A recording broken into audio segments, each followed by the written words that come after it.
Apakah hidupku cukup bercahaya untuk menerangi jalan orang lain? Holy Spirit, make my heart open to the Word of God.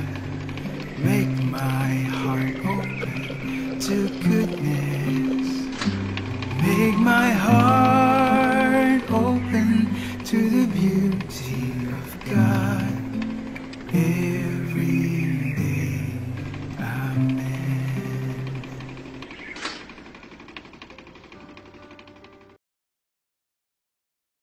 Ada sebuah cerita tentang seorang petugas pintu perlintasan kereta api. Ini sudah lama terjadi. Kereta api belum dioperasikan secara elektronik. Suatu hari, petugas penyeberangan ini datang lebih awal untuk bekerja.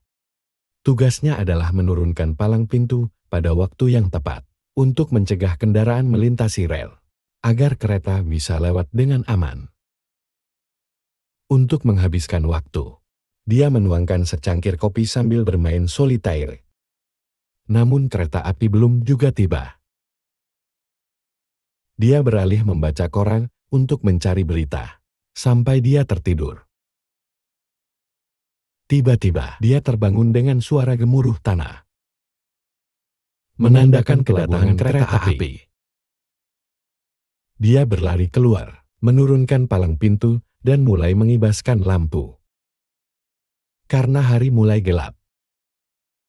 Sementara itu, cahaya redup bisa dilihat dari jauh, perlahan tapi pasti mendekati persimpangan.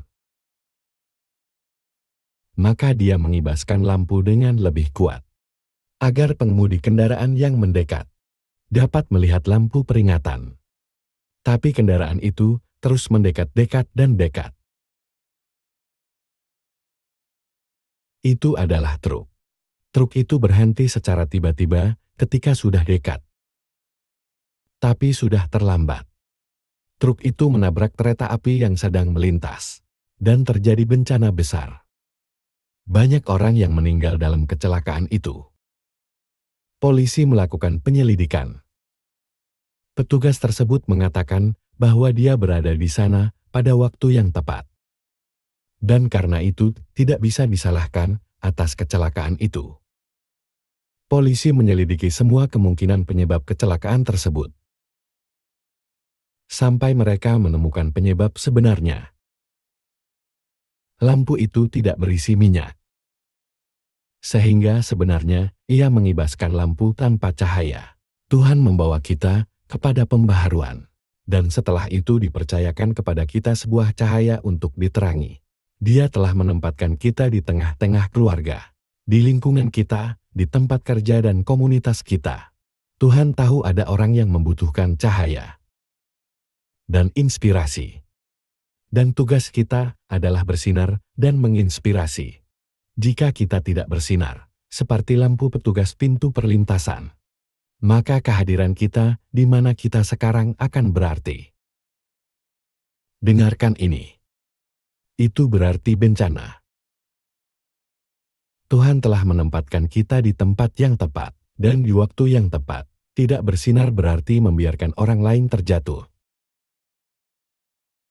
Itu masalahnya. Seringkali kita mengeluh tentang kegelapan, tapi di sini kita tidak menyalakan lampu. Mari kita periksa cahaya lampu kita, hidup kita. Apakah cahaya saya berdampak pada kehidupan orang lain?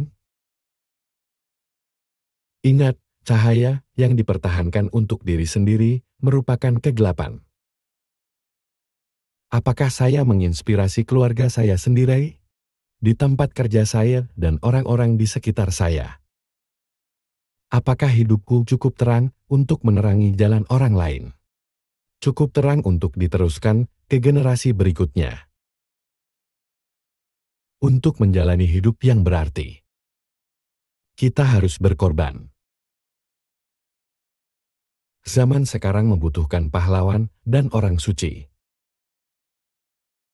Ya, sama seperti lilin. Untuk hidup, kita harus bertahan terbakar. Tidak cukup hanya hidup lama, kita harus hidup dengan baik. Diberkatilah pesan-pesan kebenaran yang diwariskan dari generasi ke generasi, karena kesaksian yang kuat akan melahirkan keluarga-keluarga yang teguh. Kita harus konsisten dalam hidup yang benar. Kalau tidak, kita tidak bisa meyakinkan. Tapi sebaliknya, kita akan membingungkan mereka yang memandang kita. Marilah kita berdoa. Tuhan Yesus, bantu saya untuk mengubah hidup saya pada hidup yang membawa terang-Mu, sehingga bisa menjadi berkat bagi orang-orang di sekitar saya. Sadar bahwa pendirianku akan ditentang oleh ketakutan anak-anak saya. Maka peganglah tangan saya. Jagalah saya saat berjalan pada jalan-Mu, agar cahayaku tidak goyah. Semoga hidup saya bersinar dengan terang dan konsisten. Ketika anak-anak saya membutuhkan kehadiran saya, bimbingan dan inspirasi. Amin. Tuhan memberkati keluarga Anda, saudara dan saudari. Tuhan memberkati Gereja Katolik kita. Den Couples for Christ.